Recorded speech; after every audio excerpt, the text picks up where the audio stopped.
Hi everyone, this is Christian C. Anabeza, your Rosbotics Ambassador in the Philippines. Noong nakaraang buwan, ating tinalakay kung paano gumawa ng packages at mapangunahing nodes sa ROS2. Ngayon naman ay ating tatalakayin kung paano ginagamit ang mga ito sa pamamagitan ng paggawa natin ng mga nodes upang pagalawin ang Turtle Sim sa pamamagitan ng isang simulation. Kaya halina't simulan na natin. Bilang panguna, sa kasalukuyan ay tayo gagamit ng ROSJEC platform na handog ng The Construct. Subalit, kung nais niyong gawin ito sa sarili niyong mga computer, mangyaring gumamit ng PC o virtual machine na siyang tumatakbo sa Ubuntu 22.04 LTS at may naka-install na ROS2 Humble Hawks build. Ngayon, bilang introduksyon, ating alalahanin muna kung ano nga ba ang mga packages at nodes sa ROS2. Tulad ng naging diskurso noong nakaraang linggo, ang ROS package ay siyang may tuturing na lipon ng mga nodes at scripts na kapag pinatakbo ay siyang bubuo ng mismong robot natin. Ngayong linggo, atin namang dadaluban kung ano nga ba ang mga nodes.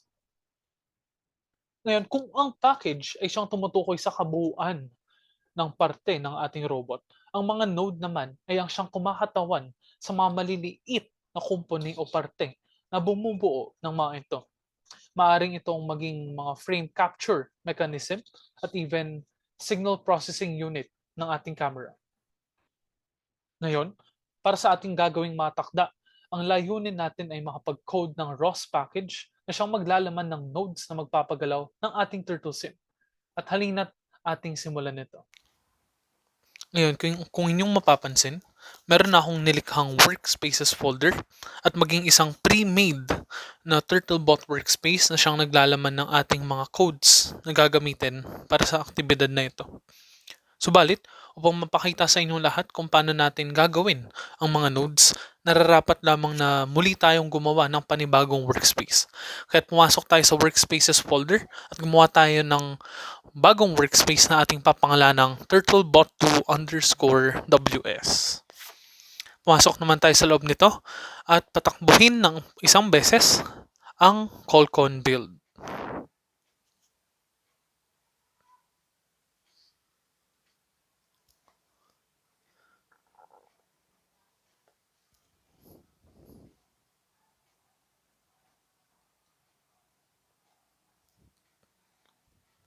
Ayan, natapos na. Ngayon naman, sa loob nitong bagong workspace folder natin ito, gagawa tayo ng folder na kung tawagin ay source, SRC, na siyang maglalaman ng lahat ng ating mga packages at maging mga scripts at nodes upang pagalawin ang ating turtle sim.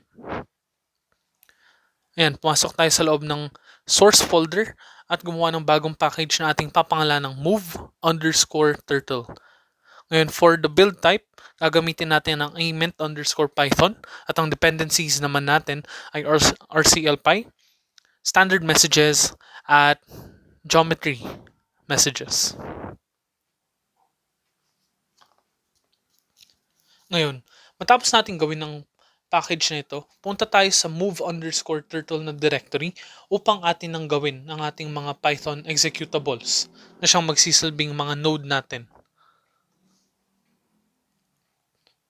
Bale, sa aktibidad na ito, meron tayong magiging tatlong uri ng paggalaw sa Turtlebot. Una ay yung line.py, circle.py, at yung pangatlo ay square.py. Ngayon, baguhin lang muna natin ang naging file name para sa square.py. Ayan. Okay. Ngayon, kailangan nating siguraduhin na executable silang lahat kaya gagamitin natin ang command na chmod plus x at susundan ito nung tatlong file name ng ating mga nodes na gagawin.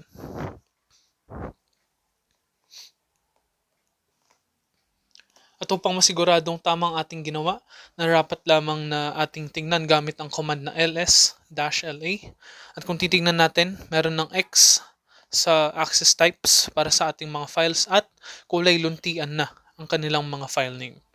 Ngayon, simulan na natin ang pag-code.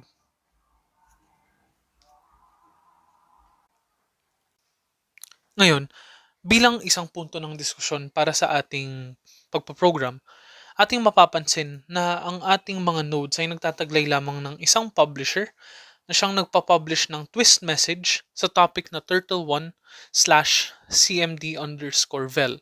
Ngayon, itong topic nito ang siyang pinagkukuhanan ng ating Turtlebot ng kanyang impormasyon hinggil sa kung gaano siya dapat kabilis gumalaw.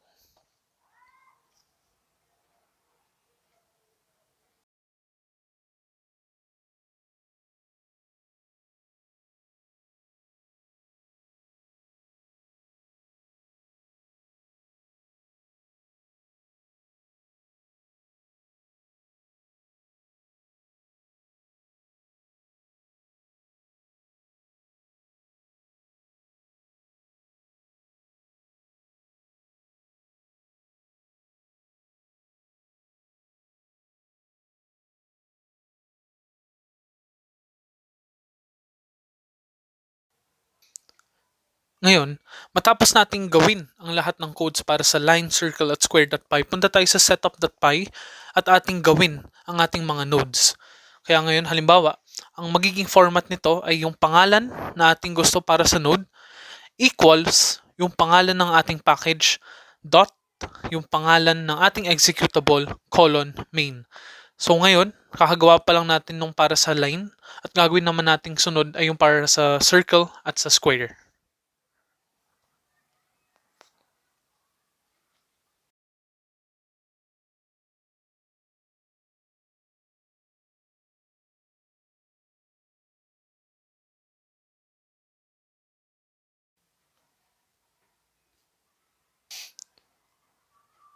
Matapos nito, punta tayo muli sa terminal at bumalik tayo sa ating workspace folder na turtlebot2_ws.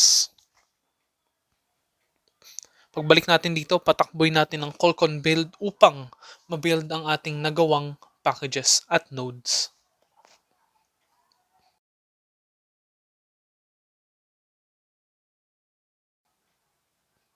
At ayan, mukhang may error. Pero subalit, kung ganitong lumalabas na error, napakadali lang ng solusyon dito. Ang kailangan lang ay ating i-update ang ating setup tools. Kaya sa terminal, papatakboy natin ang pip install setup tools version 58.2.0.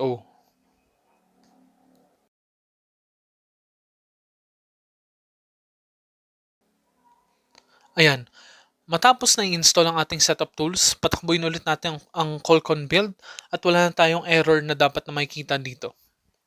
Ayan. Ngayon, bago pa man tayo magpatakbo ng nodes, nararapat lamang na muli nating i-source ang ating workspace upang mabanggit natin kay Ross na ito yung ating gagamiting pang-develop sa kasalukuyang session.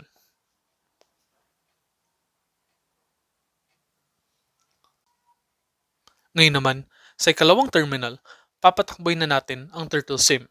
Kaya magbukas tayo ng isa pa at patakboy ng command na ROS2 run turtlesim_node. At kapag enter nyo dito, may lalabas na GUI na magpapakita ng ating Turtlebot. At ayan na siya. Ngayon, balik tayo dun sa kaninang terminal at subukan na nating patakbuhin ang ating mga nodes. Ngayon, subukan nating patakboy ng ROS2 run move_turtle. Ngayon, merong isang feature si ROS na kapag pinindot natin ang tab ng dalawang beses ay ipapakita nito sa atin yung mga available na nodes or packages or executables na ating ginawa. Subalit sa kasalukuyan ay hindi siya gumagana, ngunit kung meron kayong virtual machine or sariling computer na tumatakbo sa Ubuntu, maaari nyo itong subukan.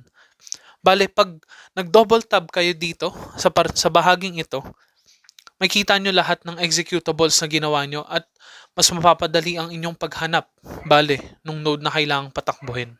Kaya ngayon, subukan muna natin yung line_node. At ayan, moving in a line. Ngayon, tingnan naman natin yung TurtleSim sa kanan. Makikita nating dumidiretso lang siya pa kanan. Dahil yun yung pinadala nating value. Kumbaga, yung message.linear.x na equal to 1.0. Ngayon, i-restart natin yung TurtleSim at patakboy naman ang circle_node at tignan natin kung bubuo nga talaga siya ng circle.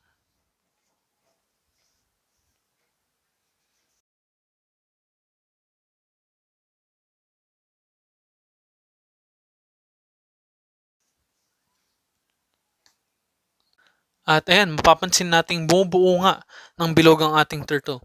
Ngayon, upang patigilin to, simpleng pindot lamang ng Control C. At ayan, tumigil na siya. Ngayon, bilang panghuli, subukan naman natin ang ating square underscore node.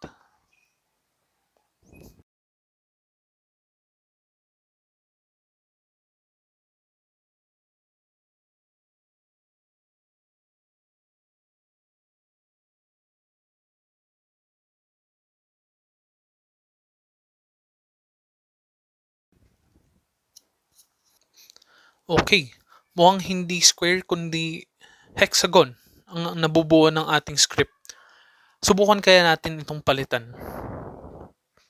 Balik tayo sa ating square.py at siguro yung angular velocity natin gawin nating negative 1.5. Ayan. Ngayon, itigil natin ng dalawang terminal at i-restart natin ang TurtleSim node natin. Ngayon, nasa ng TurtleSim?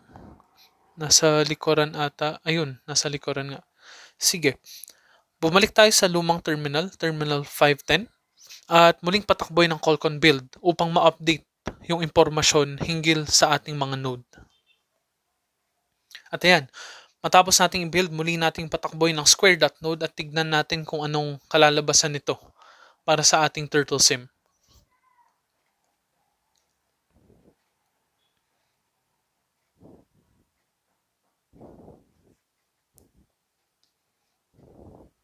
At ayan, ating palakihin. Okay, mukhang bumubuo na tayo ng parisukat. Siguro konting tuning pa ng ating mga velocities at magiging perpekto na ang ating mabubuong figure para dito. At ayan, matagumpay tayong nakagawa ng mga node upang patakbuhin ang ating robot. Bale, sa maikling akdang ito, ating natutunan kung paano gamitin ang mga nodes tulad ng publisher upang mapagalaw ang ating TurtleSim sa iba't ibang uri ng mga hugis. Ngayon, kung nagustuhan nyo ang ating paksa sa buwang ito at nais nyo na ring matuto ng ROS2, mangyaring bisitahin ang website ng The Construct at inyo nang simulan ang pag-aaral upang maging roboticist. Muli, this is Christian C. Anabeza, your Rosbotics Ambassador in the Philippines.